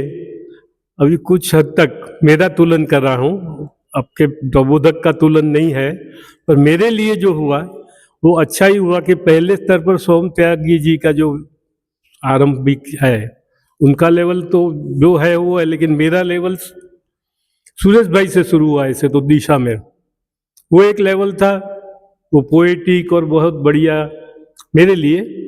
फिर दूसरे लेवल पर सोम त्यागी जी मिले, उनके 2 शिविर किए। फिर मुझे लगा कि उसके बीच में महेंद्र भैया का शिविर किया, तो 2 शिविर जो सोम भैया के किए, एक सुरेश भैया का किया। फिर उचित क्रम में महेंद्र भैया का थोड़ा हाई लेवल पे था। तो मेरा विकास जो हुआ वो जिस तरह से होना था सह अस्तित्व में, उसी तरह से हुआ, ऐसा मैं महसूस कर रहा हूँ। और डायरेक्ट अगर आपके शिविर में आता तो ये कुछ पल्ले ही नहीं पड़ता, in spite of all Vedanta knowledge and other things. तो सुनिए, ये अच्छा हुआ कि जिस तरह पर मुझे पहुंचना है, पहले तो मैं झिझक रहा था कि राम नरसिंह कौन होगा। फिर यहाँ आने के बाद आया कि अरे वो पहली किताब जो मैंने पढ़ी थी एक ही बैठक में पूरी की है सर। जैसे पहले पन्ने से शुरू किया, प्रस्तावना से लेकर लास्ट पेज तक, इन 1 सिटिंग। फिर आज सुबह ही पता चला कि वही आप हो। तो आपके लेवल तक पहुंचने के लिए वो जरूरी था मेरे लिए। वो सोम त्यागी जी तो अंतिम तक पहुंचे हुए, आप भी पहुंचे हुए, लेकिन ये जो पार्टिसिपेंट जो हापुड़ में कोर्स किए हैं, मैं और ये नरेंद्र बारड़ अपवाद है, लेकिन उन्होंने 4 अध्ययन शिविर ऑनलाइन क्या ऑफलाइन किए।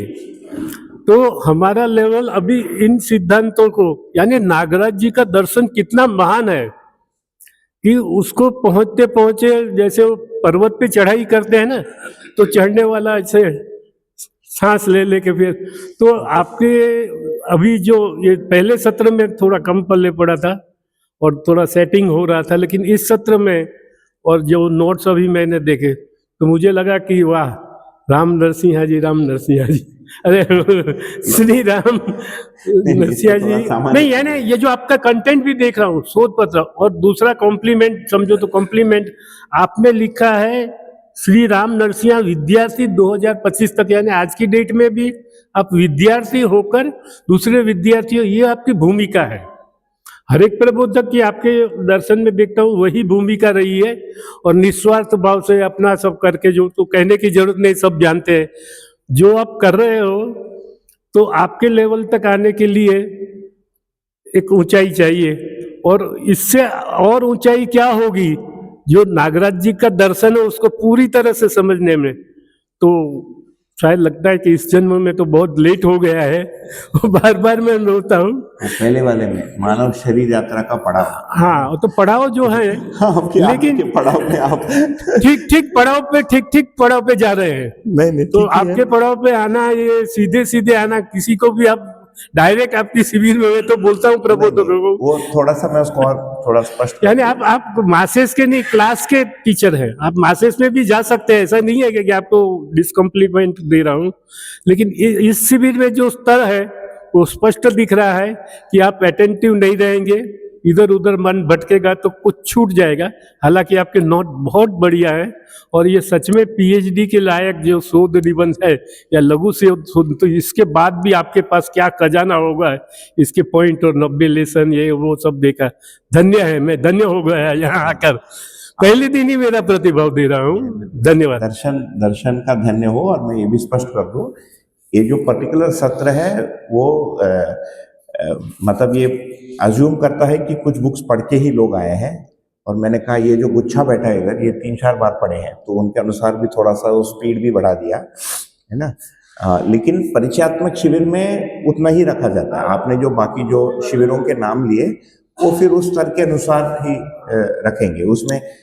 इसमें कम से कम ये टर्मिनोलॉजी चाहिए, और इनफैक्ट इसका यूटिलिटी अधिक तब है जब मनुष्य, हमारे अंदर वो क्वेश्चन आ गया कि अभी करना क्या है, तब ये जुड़ेगा, नहीं तो फिर केवल इंफॉर्मेशन ही रह जाता है। आप लोगों को पंखा चाहिए क्या? किसी को पंखा नहीं चाहिए? इसलिए मैंने पहले सत्र के बाद आपको बोला था थोड़ा स्लो हाँ, चलें। नहीं, नहीं, क्योंकि ठीक है। आपके पास क्लास है, मास भी है, हमारे जैसे लोग भी है, तो दोनों को साथ में लेके चलो। और दूसरा अच्छा। एक डिफेक्ट मेरी ये आपको पंखा नहीं चाहिए?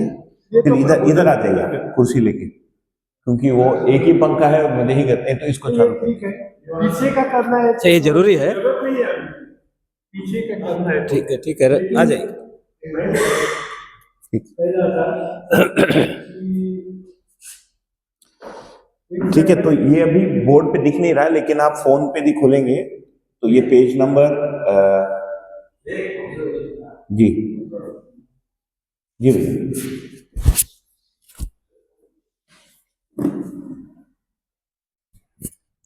हेलो, आ रही है आवाज़ उसमें भी? हाँ हाँ, ठीक है। अच्छा भैया, जो आपने वो प्रवृत्ति वाला बताया ना पूरा चारों आयाम में, एक्चुअली मैं कई दिनों से सोच रहा था, जैसे हम भी जहाँ पे हमारा समूह है वहाँ पे बात करते हैं, तो जैसे बाबा जी ने हर चीज़ को 3 तरीके से रखा है, तार्किकता, तात्विकता और व्यवहारिकता में। तो हर चीज़ को जब हम देखते हैं और जब बात भी करते हैं, तो बहुत सारे लोग व्यवहारिक पक्ष से ज़्यादा सोचते हैं, कुछ लोग तार्किक पक्ष से ज़्यादा सोचते हैं, कुछ लोग ही है जो तात्विक पक्ष से सोचते हैं। जब परिभाषा विधि से भी जब हम पठन करते हैं, तो ये चीज़ आती है कि बहुत बार ये कन्फ्यूज़न भी होता है, बहुत बार ये भी चीज़ होती है कि बाबा जी ने ये चीज़ ऐसे रखी है, तो ये ठीक है या वो ठीक है। फिर बहुत टाइम के बाद ये समझ में आया कि एक्चुअली तात्विकता, तार्किकता और व्यवहारिकता तीनों वाले पक्ष को जब हम देख पाते हैं, जैसे फॉर एग्जांपल न्याय है ना, तो उसमें तीनों चीज़ों को जब देख पाते हैं तभी पूरा न्याय क्या है वो थोड़ा समझ में आता है, या तो एक चित्रण बनता है, ऐसा है। तो मुझे लगता है कि मुझे खुद में ऐसा लग रहा है कि कोई एक पक्ष किसी का स्ट्रांग होता ही है ना, तो फिर उसमें से ये भी निकल के आता है कि गैप कौन से पक्ष में रह जाता है ना, तो उसमें भी फिर काम करना है ना। वो वाले पक्ष को तो अच्छा करना ही है, पर जो दोनों वाले गैप है उसमें भी रहता है। तो आपने आयाम के रूप में रखा, पर मुझे लगता है कि जब हम परिभाषा विधि से भी पढ़ते हैं तो ये क्लियर चीज आती है कि ये, और फिर उसको दर्शन और शास्त्र और उसमें भी देखते हैं बाद में, तो भी ये चीज दिखती है कि एक ही चीज को बाबा जी ने तीनों बुक्स में कैसे अलग अलग तरीके से देखा है। मुझे लगता है कि आयाम वाला पक्ष भी है, पर वो तार्किकता, तात्विकता में भी कभी कभी हम उलझ जाते हैं कि कोई चीज हमको बहुत अच्छे से क्लिक करती है, तो पता चलता है कि मुझे ऐसा लगता है कि जैसे मेरा नेचर तार्किक है या तात्विक है या फिर व्यवहारिक वाला है, तो उसमें तो फिर ये भी दिखता है कि दो कौन से दोनों पक्ष है, उसमें भी ज्यादा फिर वर्क करना है ना, तो तभी जाके पूरा पूरा चित्रण बन पाता है। ऐसा है। वो पहले वाला का जो वस्तु स्थिति लिखा है नीचे ब्लू में, उससे जुड़ता है हमारा जो बौद्धिकता, मतलब बेसिकली जीवन का जो मेक है ना, वो शब्द और जो आप कहे तात्विकता, तार्किकता और व्यवहारिकता, ये तीनों में से कौन से में अधिक है, वो भी एक परिस्थिति है हमारी जीवन जागृति यहाँ तक पहुंची है। अभी तक हम इन चीजों को कर पाए, इन चीजों को नहीं कर पाए। आगे जब हम और व्यवहार अभ्यास में जाएंगे है ना, और स्वयं के भी मूल्यांकन में देखेंगे, ये हमारे अंदर जो क्रमिक विकास हुआ है क्रियाओं का, उस पर निर्भर करता है। इसको प्रज्ञा की स्थिति कहा है, लिखित दर्शन में उतना क्लियरली नहीं आया है, लेकिन जो डायरीज वगैरह को डिसाइफर, साइफर का मतलब कोड, डिसाइफर का मतलब कोड को खोलना है ना, तो उसमें आया है और अच्छे से। फॉर इंस्टेंस किसी में मन का विकास अधिक हुआ है कंपेयर टू वृत्ति, है ना, मतलब वृत्ति चित्त तो है ही, मिनिमम मनुष्य में 4.5 क्रिया है, लेकिन मन का अधिक विकास हुआ है। मन का अधिक विकास हुआ है भौतिक आयाम में, तो स्वाद, कुकिंग, ये सब हाईली डेवलप्ड है, लेकिन व्यवहार संबंध वाला लेस डेवलप्ड है। किसी में हो सकता है मन ही के विकास के स्तर पर मन अधिक विकसित है कंपेयर टू वृत्ति एंड चित्त, है ना, लेकिन भौतिकता कम है, लेकिन व्यवहार वाला पक्ष अधिक है, अधिक उदार है ना, बहुत जल्दी प्यार भी करेंगे, बहुत जल्दी रूठ भी जाएंगे। मन के स्तर के आचरण का एक लक्षण है the changing is very fast, fickle mindedness बोलते हैं उसको। जितना जोर से प्यार किया उतना ही जोर से गुस्सा भी कर दिया। यह मन आधारित जीवन है। जीवन होने के बाद क्रमशः मन का विकास, फिर वृत्ति का विकास, फिर चित्त का विकास होना है। ओके, जैसे जैसे वृत्ति का विकास होता है इधर, तो वृत्ति के विचार के अनुरूप मन का होना हो रहा है, मतलब वृत्ति मन को मूल्यांकित भी कर रहा है ना। तो जिसको आप व्यवहारिकता अधिक बोले, वो टिपिकली मन का अधिक विकास in relation to others and कुछ एक्सटेंट तक चित्रण का भी जो क्या बोलेंगे क्वालिटी, उस पर भी निर्भर करता है। वृत्ति का विकास होते होते, है ना, वृत्ति के अनुरूप मन का व्यवहार, और वृत्ति फिर एक्टिव सीकिंग वृत्ति का है। उस जीवन में जो एक्टिव एलिमेंट है, एक्टिव जो फैकल्टी है, वो वृत्ति का है। फिर वो लॉजिक और लॉजिकल प्रेमिसेस ढूंढ रहा है ना। यदि उसके तुलना में चित्त अधिक विकसित हो गया, एंड मान लो इस जंक्चर में, है ना, एक इमेजिनरी एक डैश बना देता हूं मैं, उसके सीकिंग में है वो, ठीक, तब तात्विकता का ग्राह्यता अधिक है, और जितना जितना वो चिंतन की ओर उसका जीवन विकसित हुआ है, उतना उतना तात्विकता की अधिक विकसित रही होगी। तो अच्छा, तात्विकता है तो वो तर्कसंगत होना भी पड़ेगा और व्यवहारिक होना भी पड़ेगा। तो बाबा जी ने फिर तीनों परिभाषा दिया है, और तीनों टाइप के मनुष्यों को भी अप्रोच किया है। इसीलिए 3 टाइप का परिचय शिविर भी होना चाहिए। लेकिन इट इज इम्पॉसिबल टू से कि एक ऑडियंस में कौन से मेक के कौन से अधिक है। इसको बाबा जी ने अज्ञानी, विज्ञानी, ज्ञानी बोला है। सर, ये वृत्ति के सामने नीचे पूर्व वृत्ति लिखा है। हाँ नीचे पूर्व वृत्ति। हाँ, पूर्व वृत्ति के सामने जो सिंबल लिखे गए हैं वो ध्यान में नहीं है। वो सिंबल है उसका प्रवृत्ति। पहले तो पूर्व वृत्ति। हाँ, प्रवृत्ति मतलब हमारा बौद्धिक प्रधान है कि कार्यशील प्रधान है। देखिए ये सब कैसे बना।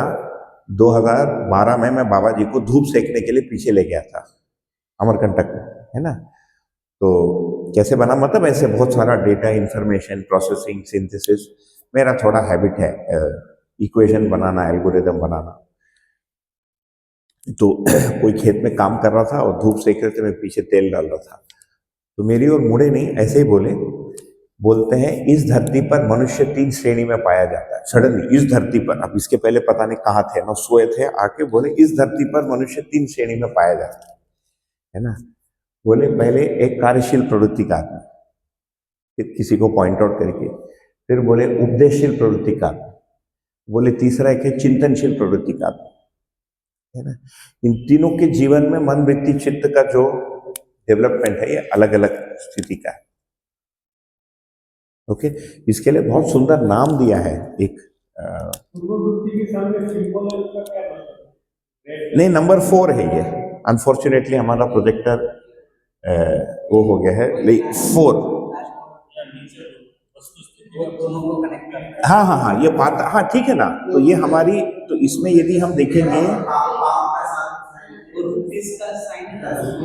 ये रुपी, ये पैसा, ये परिस्थिति, आप पैसा, आप अध्ययन करना चाहते हैं, बढ़िया जागृत हो, सब ठीक है, जेब कितना भरा है, इससे भी फर्क पड़ता है कि आप क्या डिसीजन किस प्रकार से ले पाएंगे। आपका जेब, परिवार का जेब, मामा का जेब, भांजे का जेब, किसी का तो जेब चाहिए, है ना। वो परिस्थिति जन्य है हमारे रास्ते में। ये हमारी परिस्थिति है ना। ये रेड लाइन के नीचे, यूजुअली मैं ग्रीन लाइन बनाता हूँ, लेकिन आज ग्रीन पेन नहीं, तो ये रेड लाइन बोलेंगे, ठीक।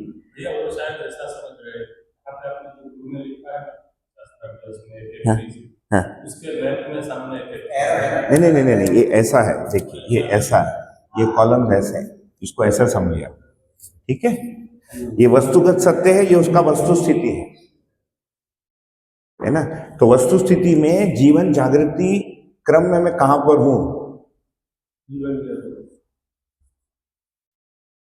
मन की कितनी प्रधानता है, वृत्ति की कितनी है, चित्त की कितनी है ना। ये भी डिटरमिन करेगा। हाँ हाँ, वही उसी को बताऊंगा अभी, है ना। तो जो परिभाषा दिया है उसके लिए, जो मन प्रधान है उसको लिखे हैं, रेड में लिख देता हूं, जो केवल मन प्रधान विधि से है, इसका नाम है भ्रमित प्रज्ञा।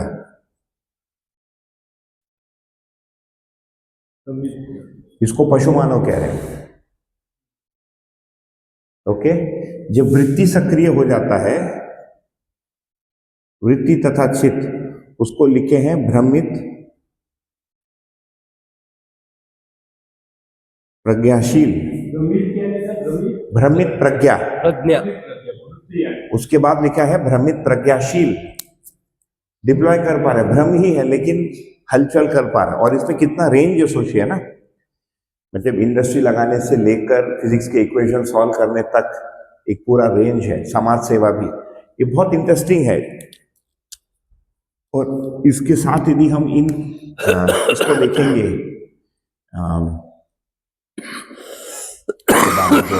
है ना, ये भ्रमित प्रज्ञाशील, जैसे जैसे चित्त का प्रत्यावर्तन हो जाता है ना, और अवधारणा हो जाता है, उसका नाम है प्रज्ञा।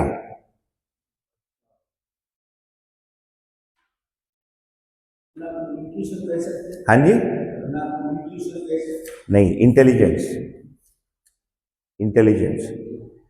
ओके, जैसे जैसे बुद्धि सक्रिय हो जाता है और बुद्धि, है ना, ठीक से स्थिर हो जाता है, इसका नाम है प्रखर प्रज्ञा। प्रखर प्रज्ञा। और आत्मा का यदि प्रत्यावर्तन हो जाता है, इसका नाम है ऋतंभरा प्रज्ञा। एक्चुअली प्रज्ञा शब्द बुद्धि के लिए यूज हुआ है। यानी परंपरा में मन बुद्धि चित्त, मन के बाद वही तो बुद्धि होते हुए एक्चुअली वो भी एक, मतलब कभी पता नहीं, बहुत सारा चीजें हैं, लेकिन उसमें बुद्धि की स्थिति में, है ना, भ्रमित का मतलब क्या है ये भी सोचना पड़ेगा। परंपरा में मन बुद्धि चित्त और अहंकार की बात है, लेकिन यहाँ एक मन वृत्ति चित्त बुद्धि, चित्त को ऊपर ले लिया। हाँ, वृत्ति की बात, बुद्धि, हाँ, अहंकार के जगह बुद्धि है, लेकिन वृत्ति तक हम भ्रमित है। फिर जब चित्त में चिंतन चित्रण वगैरह होता है कल्पनाशीलता के बाद, उसके बाद हम आगे जाके बुद्धि यानी हाईएस्ट लेवल, जो दर्शन साहब के मध्यस्थ दर्शन की परिभाषा में, तो अभी कुछ रिलेशन बैठ रहा है। और आत्मा की बात तो है, लेकिन ऋतंभरा प्रज्ञा भी शब्द जाना हुआ है, लेकिन इसकी परिभाषाएं थोड़ी थोड़ी बदल के एक नए दर्शन को स्थापित कर रही है, ऐसा लग रहा है जी। और एक स्टेप में भूल गए, बीच में हम दिशा में डॉक्टर श्याम जी जो शिविर करके आए, वो भी अगर शिविर नहीं करते और आपने उसमें आते तो थोड़ा और मुश्किल हो जाता। तो ये ताजा ताजा दिशा के शिविर से सीधे आए, हाँ, उनका एक दिन मिस करके, तो बढ़िया, ठीक है, वो सब क्रम ही है, श्रृंखला में, सूचना श्रृंखला में आती है, तो ठीक ही रहता है। जी, आप तो यहाँ चौथा आयाम डी सेक्शन में आप बता रहे थे सामाजिकता, माइक को आपको यहाँ रखना। सामाजिकता का मीनिंग कुछ अलग ही है, परिभाषा अलग है, बता वो थोड़ा। नहीं, सामाजिकता का परिभाषा भी मानव व्यवहार दर्शन में खोलेंगे ना, संपूर्ण संबंध तथा संपर्कों का निर्वाह, दोनों। हाँ, मतलब बेसिकली चयन में रुचि मूलक के जगह मूल्य मूलकता का अधिकता हो जाना, इस सामाजिकता। चयन करते समय वेटेज ऑफ मूल्य मूलक इज हायर देन रुचि मूलकता, इज कॉल्ड सामाजिकता। उसी का एडवांस स्टेज है व्यवहारिकता। सामाजिकता समाज शब्द से मिलता जुलता है, तो बोलचाल में वो मिक्स हो गया है। सामाजिकता का मतलब हम समाज में कार्य कर रहे हैं, ऐसा हो गया है। एक शब्द है सामाजिक समरसता, सामाजिक समरसता, हाँ, ठीक है ना। उसके बाद फिर स्टेप पे आएगा। ठीक है, तो ये जो आप व्यवहारिक, है ना, तार्किक, और वो हमारे अपनी परिस्थिति है, तो हमको ये भी आंकना पड़ता है कि मेरी जीवन की प्रगति कहाँ तक हुई, और उसको स्वीकारना पड़ेगा। एक वो है ना, वो इंग्लिश में क्या, I am like this only, अभी करें क्या? क्या करोगे? I am like this only, मैं ऐसा ही हूँ, है ना, मेरे में वृत्ति की स्थिति है, चित्त की स्थिति है, मेरी स्मृति शक्ति वीक है, करेंगे क्या? जहां है वहां से आगे मनुष्य के रूप में जीने की गति। तो थोड़ा गूंज भी रहा ना उनको सुनने में। एक तो भाई साहब का एज भी काफी है, कमेंडेबल इस एज में। आपका क्या एज है? 77।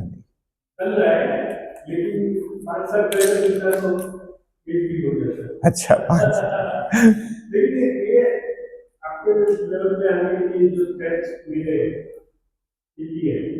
नहीं, ठीक है ना। ये ना नॉन स्टैंडर्ड,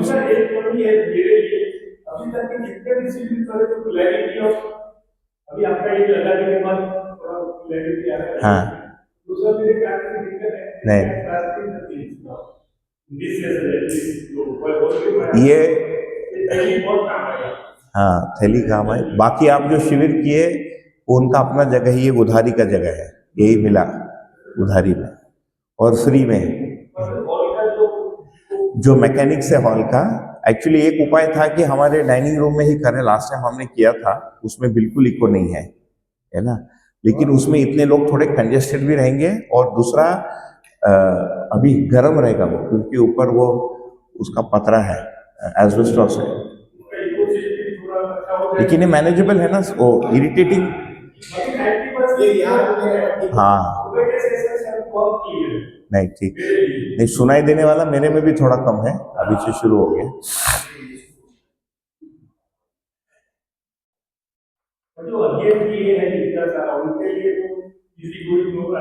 बिल्कुल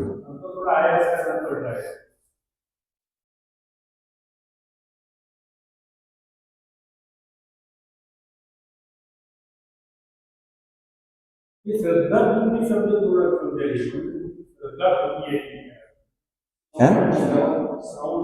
श्रवण श्रवण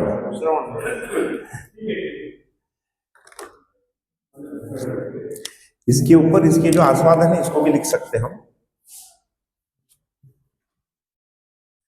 संपूर्ण जितनी भी भौतिक चयन है ये सारा ऋषिमूलक आस्वादन है।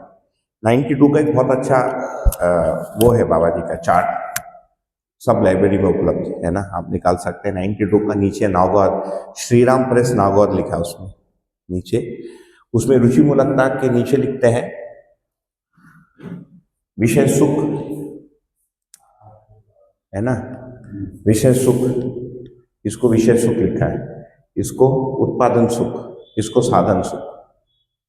तो साधन में जैसे गाड़ी का सुख है उसको डिनाई नहीं कर रहे है ना, और उत्पादन का भी सुख है। तो ये जितना भौतिक चीजें हैं ये सबका जो ये रुचि मूलकता में आता है, इससे संबंधित जो है ये मूल्य मूलक है, ये लक्ष्य मूलक है, लेकिन दूसरे का दूसरे को उसका मानव लक्ष्य में दिला दो, ये परोपकार है। और स्वयं के लिए मैं मानव लक्ष्य ले लूं, ये इनवर्ड फेसिंग लक्ष्य है ना। लक्ष्य में भी दो हैं, एक मानव लक्ष्य, दूसरा जीवन लक्ष्य। मानव लक्ष्य यहां तक आ जाता है,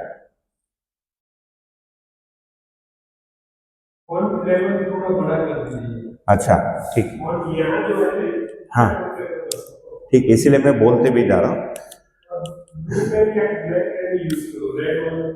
अच्छा ठीक है, हाँ नहीं, और वो मैं जितना लिख रहा हूं सब आपके नोट्स में है, एक दो शब्द इधर उधर होगा। मानव लक्ष्य बेसिकली समाधान जो हमने वहां पर लिखा, मानव लक्ष्य वहां तक पूरा हो जा रहा है, इसके बाद जीवन लक्ष्य,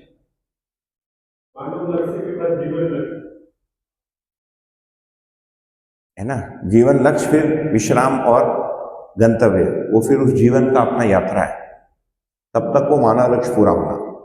तो ये जो लक्ष्य मूलक आस्वादन है, जब हम, ये एक्चुअली दिव्य मानव का काम है, ये फोर्थ कॉलम। हम लोग थोड़ा अर्ली एंट्री ले लिए हैं, जल्दबाजी में रहा नहीं जा रहा है ना, पेट में पचता नहीं तो दूसरों को बोलना ही पड़ता है, इस स्थिति में है। लेकिन ये इसको प्लस माना है, इस अभ्यास को आगे बात करेंगे।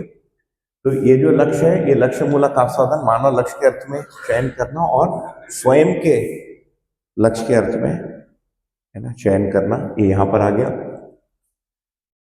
ये जो वृत्तियां हैं, सभी लोग इन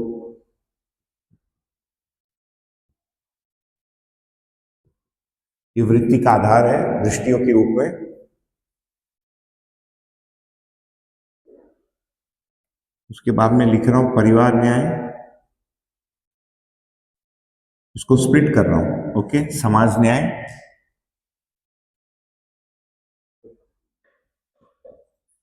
प्रकृति का धर्म, मानव धर्म, जीवन धर्म और सत्य। ये जो दृष्टियां हैं, इसका फैलाव इस रूप में दिखेगा, ठीक है। तो हम जब अपने पूर्व प्रवृत्ति या संस्कार को देख रहे हैं, दोनों चीज एक्टिव हो रहा है। एक तो कि मेरे अंदर मन, वृत्ति, चित्त का क्या डेवलपमेंट हुआ है, और जो देखने का जो एक्सपेंस है, जो स्प्रेड है, वो कहाँ तक मैं देख पा रहा हूँ, या पहले से कहाँ से तक देख पाता था, अभी कहाँ तक देख पा रहा हूँ। सो दर्शन में देखेंगे तो यहां से यहां तक एक साथ बता दे रहा है, सेम सिलेबस फॉर एवरीबडी, है ना। और सारे क्लास के लिए एक ही सिलेबस, फर्स्ट स्टैंडर्ड के लिए भी एक ही सिलेबस, पीएचडी वाले के लिए भी एक ही सिलेबस, क्योंकि दर्शन लिखा ही जाता है वैसे। ये ब्रेकडाउन का जो कार्यक्रम है अभी कर रहे हैं हम लोग धीरे धीरे, ठीक। और कई बार हमारा वो लक्ष्य होता भी नहीं है। जैसे मैं अभी अपना यदि सोचूं तो मुझे लगता है मेरा यहां तक गया था कल्पना, मतलब मैं इसको ढूंढ रहा था, है ना, इसको गौण करके। इसका तो मुझे होश ही नहीं था 20s में क्या हित का दृष्टि होता है, कुछ नहीं होता है, कुछ भी खाओ कभी भी सो जाओ, कुछ नहीं होता है शरीर, ठीक। तो इधर इधर इधर तक मेरा प्रवेश हुआ था, ये फ्री में मिला दर्शन। मैं जीवन धर्म और सत्य को ढूंढ ही नहीं रहा था। लग तो रहा था कि कुछ तो होना चाहिए, लेकिन वो चित्रित भी नहीं हो पाता। हाँ, सत्य में क्या ऊपर लिखा आपने? जीवन केवल सत्य, उसके ऊपर श्रवण की भूमि लिखा था, वो भूमि हटा दे, सत्य, केवल सत्य। हाँ, सत्य का मतलब अस्तित्व, है ना।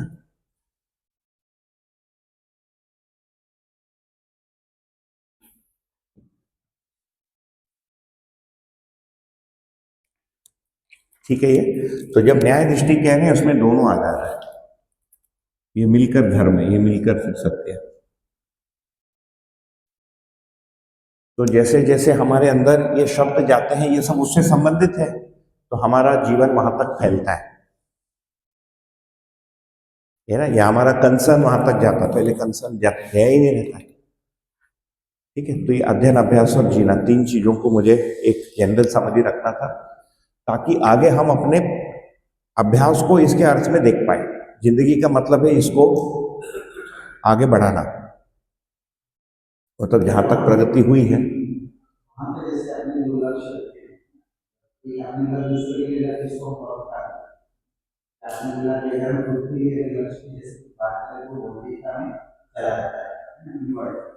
तो वैसे ही मतलब मुझे वैसे पता है कभी भी न्याय को हमने परिवार और समाज में रखा, तो वैसे ही व्यक्ति का खुद के लिए कुछ न्याय हो सकता है। मतलब क्या पूछे? जैसे हमने लक्ष्य को दो पार्ट में हमने ध्यान रखा कि दूसरे के लक्ष्य की हम बात करते हैं, संसार वो विमान है, विमान दूसरे के लिए और वैसे जैसे दूसरे के लिए लक्ष्य की जब हम बात करते हैं तो परोपकार की बात करते हैं ना, वैसे ही आपने बोला कि अगर हम खुद के व्यक्ति के लक्ष्य की भी अगर बात करें तो इनवर्ड जब हम जाते हैं तो बौद्धिकता में आता है। तो वैसे ही जब हम आपने जहाँ पे परिवार को डिफाइन किया, परिवार न्याय और समाज न्याय, तो वैसे ही जब व्यक्ति, परिवार, समाज, राष्ट्र उस एंगल से देखते हैं तो व्यक्ति का खुद के प्रति कुछ न्याय हो सकता है क्या? ऐसी कोई अवधारणा है क्या? व्यक्ति का खुद के प्रति न्याय।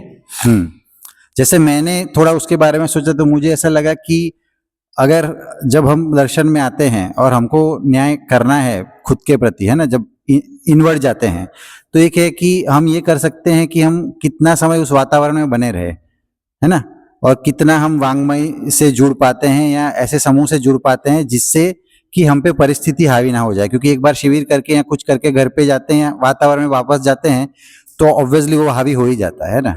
तो वैसे तो न्याय कम से कम दो व्यक्ति के बीच की बात है, इसलिए आपने परिवार ही रखा है वहां पे और बाबा ने ऐसा लिखा भी है। पर क्योंकि आपने लक्ष्य को इनवर्ड ऐसे मतलब डिराइव किया है ना, हम ऐसे बोल सकते हैं, तो क्या न्याय को ऐसा कुछ है बात, कभी कुछ बाबा जी ने बात रख किया? सकते हैं दृष्टि। यहाँ जब परिवार न्याय और समाज न्याय कर रहे हैं वो घटना के आधार पर है, हमारी दृष्टि और साथ में परिवार तथा समाज के साथ जो घटना है इसको मिलाकर न्याय। जैसे बहुत लोग समाज के हित के लिए सोचते हैं, है ना, उसके लिए चिंतित रहते हैं, ये क्या है, समाज न्याय के लिए सोच रहे हैं। अच्छा, आदमी छोड़ भी देता है, परिवार का न्याय का ठिकाना नहीं रहता लेकिन समाज न्याय को सोचते हैं। तो ऐसा नहीं कि इसको लांग कर ही उधर गए, काफी इसमें कॉम्बिनेशन मिल जाएंगे, छुपा हुआ लाभ भी है, समाज न्याय भी है, बढ़िया समाज न्याय भी कर रहे हैं, रात को विस्की का 2 पेग भी चढ़ रहा है, सब एक साथ चलता है, मैंने देखा है ना। देयर इज नो मतलब लीनियर पैटर्न, सब मिक्स एंड मैच बहुत देखा है ना। और पूछने से बोलेगा ऑर्गेनिक विस्की कोई बोला था, किसी इंस्टीट्यूट में गए थे और वो कोई जो बहुत जाना माना व्यक्ति है, नाम नहीं लूंगा, उनका बहुत अच्छा काम था परंपरा पे, खेती पे, इस पे, वो बीड़ी पी रहे थे। है ना। अच्छा, वो नो प्लास्टिक कैंपस था तो बीड़ी पी रहे थे, तो एक जो बाद में वो जीवन इंदर से जुड़ी वो महिला, एक तो नहीं, उन्होंने बोला कि you are smoking on campus, तो उसकी ओर देखा, बोला there is no plastic in it, it is organic. तो बीड़ी फुली ऑर्गेनिक है, पत्ता है, ऊपर धागा है, पूरा जल जाता है। अलग अलग कॉम्बिनेशन मिल ही जाते हैं। हाँ, न्याय को संतुलित मूल्यांकन के अर्थ में यदि हम लें, दैट इज वृत्ति का एक बैलेंस्ड व्यू है। एक्चुअली न्याय इसको कहेंगे, जो एक विस्तृत अर्थ है न्याय का, वो है वृत्ति का बैलेंस्ड व्यू, है ना। अब ये बैलेंस्ड व्यू मेरे प्रति भी होगा, संसार के प्रति भी होगा, प्रकृति के प्रति भी होगा, और बैलेंस्ड व्यू ही आगे सत्य कहलाएगा। मेरे प्रति, मेरे मूल्यांकन में, है ना, आई हैव टू बी, क्या है, ट्रू टू माई सेल्फ, तो ईमानदारी भी उसमें आ जाएगी। फिर मुझे अपने आप को स्वीकारना भी पड़ेगा, I am like this only, या मेरी परिस्थिति ऐसी ही है। जैसे एक बड़ा प्रॉब्लम है ना भाई, परिस्थिति से कितना हम माथापच्ची करेंगे। हमारे जेब में पैसा नहीं, हम बार बार परेशान होते हैं, यार दर्शन मिला और इतना गरीब फैमिली में आया, यहाँ क्यों आया हम। ठीक है, तो एक ये प्रॉब्लम है, इसका कुछ कर नहीं सकते, है ना। या मतलब वो एडवांस स्टेज में जाके पूरा परिवार का पूरा फैल गया, उसके बाद दर्शन में आ गए। अब उसको हम कितना भी झगड़ा करें वो जाएगा नहीं। तो जिसको बोलेंगे you have to make peace with it, है ना। नहीं तो हम मतलब कॉन्स्टेंटली एग्जाम मोड में रहेंगे। एग्जाम मोड में यू आर फोकसिंग ऑन जो मैं नहीं कर पाया and what I want to achieve. तो सवेरे भी मैंने रखा था, 2 प्रकार के छाप हमारे चित्त में बैठ गया है, हम कुछ कर नहीं सकते। You have to try and unwind it. One is चीजों को लीनियरली समझना, एक के बाद एक कटा कटा, और दूसरा अचीवमेंट ओरिएंटेड थिंकिंग। क्योंकि हमारा पूरा ट्रेनिंग माइंड का ऐसा हो गया ना कि 10th, स्पेशली हमारे भारत में तो स्कूलिंग रैट रेस है। अब ये बता रहे थे यूरोप में इनके यहाँ 12th के बाद या तो आर्मी में ट्रांसक्रिप्शन होता है या आप इधर हो जाएगा, मतलब आप समाज से। बढ़िया है, बेसिकली कह रहे हैं कि 12th के बाद दुनिया देख लो, उसके बाद पढ़ने जाओ, है ना। इसमें फ्रेंड में वो परिवार न्याय और स्वागत न्याय हाँ? परिवार न्याय और स्वागत स्वागत हाँ, वो नोट्स में परिवार न्याय, वहां भी समाज न्याय ही लिखा है। 6 पेज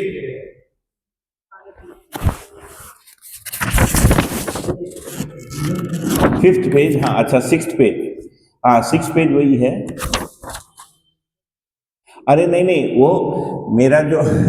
मेरा जो बोर्ड वर्क है वो हापुड़ में एक लड़की ने फेयर किया था नंदुरबार की, उसने मिस्टेक कर दिया। वो जो अच्छा हैंडराइटिंग उस लड़की का है, जो टेढ़ा मेढ़ा है मेरा है वो सही है। अच्छा हैंडराइटिंग में शब्द ठीक नहीं है लेकिन हैंडराइटिंग अच्छा है। दोनों को रखा है। उसने फेयर किया था अपने नोटबुक में, एक लड़की में नाम भूल गया उसका, नंदुरबार से आई थी, उन्हीं के यहाँ शिविर किया था सोम भाई ने अभी, नेहा सोनव ने, उनका लिखा, वो स्पेलिंग मिस्टेक कर दी। स्वागत नहीं है वो, तो परिवार न्याय और समाज न्याय। हाँ जी, जीवन धर्म उसमें हाँ नहीं है, जोड़ लीजिए। उस समय नहीं याद आया होगा, नहीं लिखा। जैसे प्रकृति में 3 अवस्था है। हाँ हाँ, मानव धर्म में सुख या फिर समाधान समृद्धि है।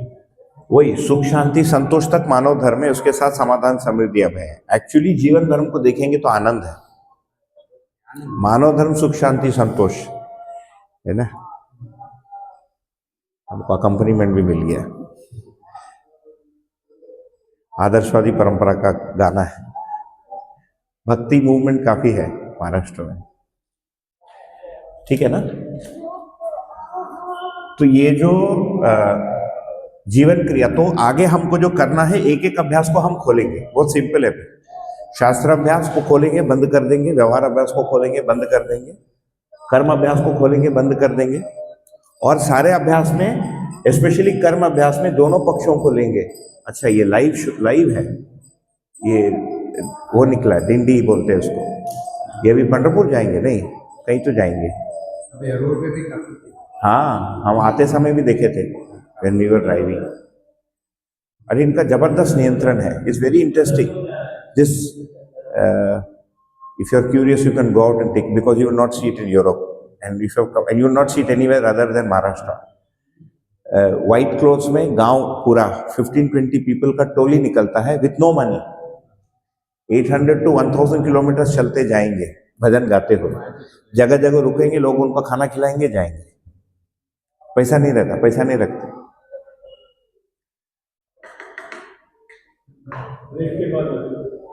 चाय आ गई? चलिए।